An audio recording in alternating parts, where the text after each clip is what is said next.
Hi అండి. కార్తీక మాసంలో veg pulao ఎలా చేసుకుందాం, వెజ్ బిర్యానీ ఎలా చేసుకుందాం, ఉల్లిపాయలు లేవు కదా, అల్లం వెల్లుల్లి పేస్ట్ లేదు కదా అని అనుకుంటున్నారా?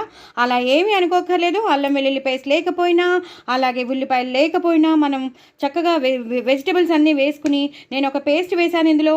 ఆ పేస్ట్తో మీరు వెజ్ పులావ్ చేసేసుకోవచ్చు. ఆ పేస్ట్ ఏంటో మీరు తప్పకుండా లాంగ్ వీడియో చూడండి, తప్పకుండా తెలిసిపోతుంది. చాలా చాలా టేస్టీ అయిన వెజ్ పులావ్ మీకు రెడీ అయిపోతుందండి. మీకు కావాల్సిన వెజిటబుల్స్ అన్నీ వేసుకోండి, మిగతాదంతా సేమ్ ప్రొసీజర్. బట్ కార్తీక మాసం కాబట్టి ఉల్లిపాయలు కానీ అల్లం వెల్లుల్లిపాయ కానీ వెయ్యలేదు కూడా. సో ఆ పేస్ట్ మాత్రం నేను వేశాను. ఇంత షార్ట్ వీడియోలో చెప్పడం కష్టం, మీతో మాట్లాడాలని ఉంటుంది, బట్ ఆల్సో మీకు చెప్పాలని ఉంటుంది.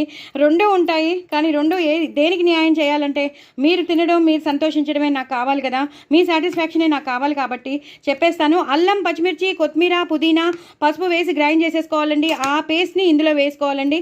మనం మిగతా ప్రొసీజర్ అంతా నేను చూపించేశాను. సో అదొక్కటి చూసుకోండి. ఆ పేస్ట్ వేసేసి మీరు పులావ్ చేసేసుకోండి. చాలా చాలా టేస్టీగా ఉంటుంది. చూసారు కదా ఎంత బాగుందో, చాలా చాలా టేస్టీగా ఉంటుంది. మీకు కావాల్సిన వెజిటబుల్స్ అన్నీ వేసేసుకుని చక్కగా మీరు రెడీ చేసేసుకోండి.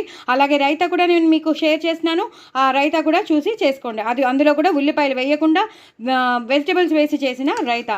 ఇందులో ఉన్న పేస్ట్ ఏదైతే కొంచెం మిగులుతుందో ఆ పేస్ట్ ప్లస్ క్యారెట్, టమాటో, కొత్తిమీర, పుదీనా వేసేసి గ్రైండ్ చేసేసాను. ఉల్లిపాయలు అస్సలు వాడకుండా రైతా చేశాను.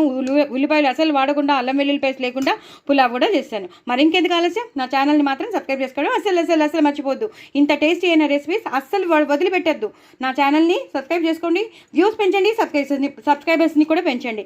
ఇంత టేస్టీ అయిన రెసిపీస్ అస్సలు వదులుకోవద్దు. ఇంత టేస్టీగా ఉంటుందో, చాలా చాలా బాగుంటుంది.